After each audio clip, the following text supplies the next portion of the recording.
வணக்கம். இது அதிர்வின் இன்றைய பிரதான செய்திகள். முதலில் தலைப்புச் செய்திகள். அர்ச்சுனாவுக்கு மூளை இல்லை, அமைச்சர் சந்திரசேகர் பகிரங்கம். இன்றைக்கு உலகமே சொல்லுது அவர் மூளை சரியில்லை, அவர் மென்டல் என்று சொல்லு. நான் சொல்ல மக்கள் சொல்றாங்க. நாட்டிற்கு அழைத்து வரப்பட்ட சந்தேக நபர் சற்று தாமதித்தால் தப்பிச் செல்ல நினைத்த நாடு இதுதான். அடையாளம் தெரியாத வகையில் சிஐடிக்கு கொண்டு செல்லப்பட்ட செவ்வந்தி. சரத் பொன்சேகாவுக்கு பதவியா? மனம் திறந்தார் ஆளும் தரப்பு அமைச்சர். பொன்சேகாவிடமிருந்து காப்பாற்றுமாறு மைத்திரியிடம் கோரிய மஹிந்த மீண்டும் ஒரு வார்த்தை போர். மூட்டை முடிச்சுக்களுடன் வெளியேறும் கோப்பாய் போலீசார், காலக்கெடு விதித்த யாழ் நீதிமன்றம். காரணம் என்ன? தான் இறந்து விட்டதாக பரவிய செய்தியால் பதறிப்போன அரசியல்வாதி உயிருடன் இருப்பதாக தெரிவிப்பு. நடந்ததென்ன? செய்திகளை உடனுக்குடன் அறிந்து கொள்ள அதிர்வு சேனலை லைக் மற்றும் சப்ஸ்கிரைப் செய்து கொள்ளுங்கள். இனி தொடர்பென விரிவான செய்திகள். நாடாளுமன்ற உறுப்பினர் ராமநாதன் அர்ச்சுனா மூளை சரியில்லாத நபர் என மக்களை கூறுவதாக கடற்றொழில் அமைச்சர் ராமலிங்கம் சந்திரசேகர் தெரிவித்துள்ளார். ஊடகங்களை நேற்று சந்தித்து கருத்து வெளியிடும் போதே அவர் மேற்கண்டவாறு குறிப்பிட்டுள்ளார். அவர் மேலும் கூறுகையில், யாழ்ப்பாணத்தில் உள்ள இளைஞர்கள் போதை பழக்கங்கள் அடிமையாக இருப்பதாக அர்ச்சுனா கூறுகிறார். அத்துடன் பெண் பிள்ளைகள் ஊடகத்துறைக்குள் வருவதென்பது சவாலானது. ஆனால் அவர் ஊடகத்துறைக்குள் நுழைய முற்படும் பெண்களை அவதூறாக பேசுகிறார். ஆகவே இவ்வாறு மக்கள் மத்தியில் ஒழுக்கம் தவறிய வகையில் கருத்துக்களை கூறுபவர்களை மக்களே கூறுகிறார்கள் அவருக்கு மூளை சரியில்லை என. இதைவிட நாம் என்ன சொல்வது? அவ்வாறானவர்களின் கதையை பேசுவதில் எந்த பயனும் கிடையாதென அவர் தெரிவித்துள்ளார். மக்கள் மத்தியில் என்னத்தை கதைப்பது, யாரோடு கதைப்பது, எப்படி கதைப்பது,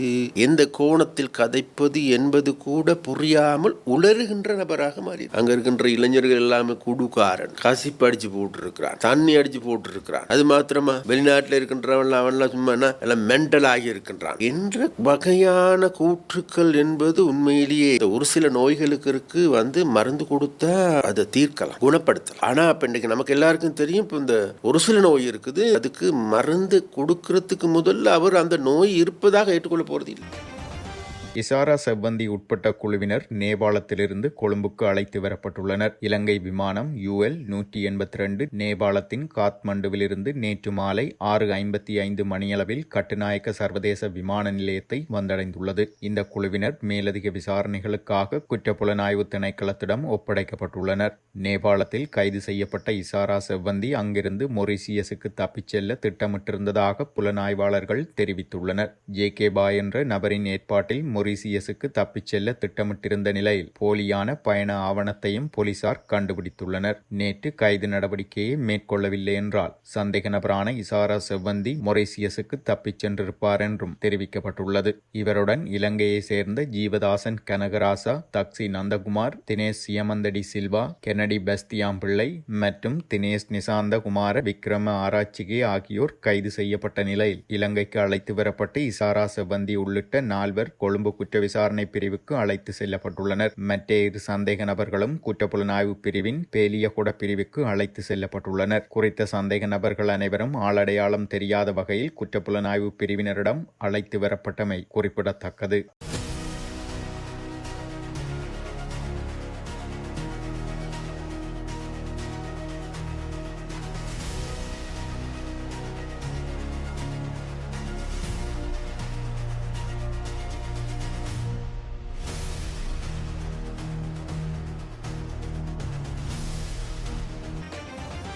சரத் பொன்சேகாவிடமிருந்து தன்னை காப்பாற்றுமாறு முன்னாள் ஜனாதிபதி மஹிந்த ராஜபக்ச மைத்ரிபால சிறிசேனவிடம் கோரிக்கை விடுத்ததாக ஃபீல்ட் மாஸ்டர் சரத் பொன்சேகா கூறியுள்ளார். சமீப காலத்தில் சரத் பொன்சேகா தெரிவிக்கும் கருத்துக்கள் பல சர்ச்சைகளை ஏற்படுத்தியுள்ளது.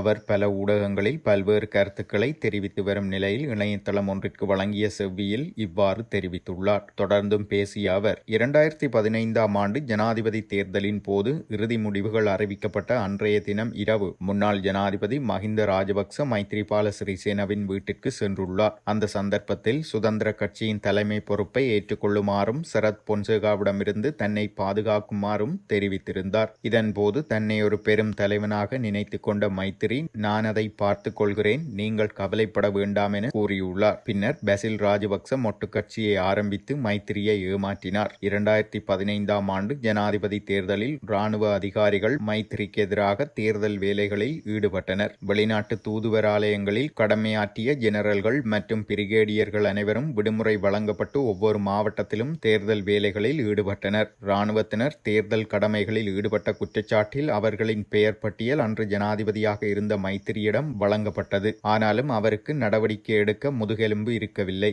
ஏனென்றால் ராஜபக்சர்களுக்கு சார்பாகவே மைத்திரி செயற்பட்டார் என சரத் பொன்சேகா தெரிவித்துள்ளார்.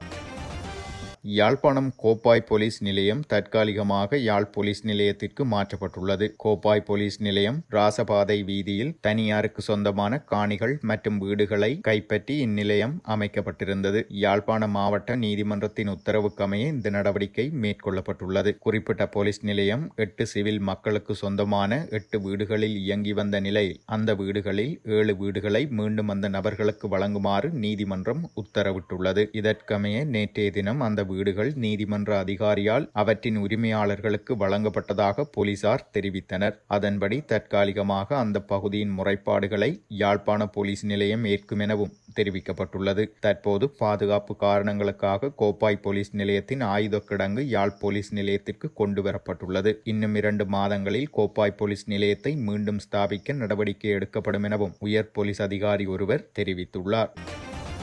தாம் இறந்து விட்டதாக கூறும் தவறான சமூக ஊடக பதிவு ஒன்று தொடர்பில் முன்னாள் அமைச்சர் வாசுதேவ நாணயக்கார கருத்துரைத்துள்ளார். இது குறித்து தமக்கு பல தொலைபேசி அழைப்புகள் வந்ததாகவும் அவர் செய்தியாளர்களிடம் தெரிவித்துள்ளார். அந்த பதிவில் தமது பிறந்த ஆண்டு மற்றும் நடப்பு ஆண்டு கூட இடம்பெற்றதாக குறிப்பிட்டுள்ள அவர் இந்த பதிவு அரசியல் நோக்கம் கொண்டதாக இருக்கலாம் என்றும் சந்தேகம் வெளியிட்டுள்ளார். தேசிய மக்கள் சக்தி என்ற தலைப்பின் கீழ் இந்த பதிவு செய்யப்பட்டிருந்த நிலையில் ஜேவிபி அல்லது தேசிய மக்கள் சக்தியை எதிர்க்கும் ஒருவரால் இது உருவாக்கப்பட்டிருக்கலாம் என்று தாம் சந்தேகிப்பதாக வாசுதேவ நாணயக்கார தெரிவித்துள்ளார். தேர்தலில் போட்டியிடும் திறன் தனக்கு இல்லை என்றாலும் அரசியலில் இருந்து விலக விரும்பவில்லை என்றும் நாணயக்கார குறிப்பிட்டுள்ளார்.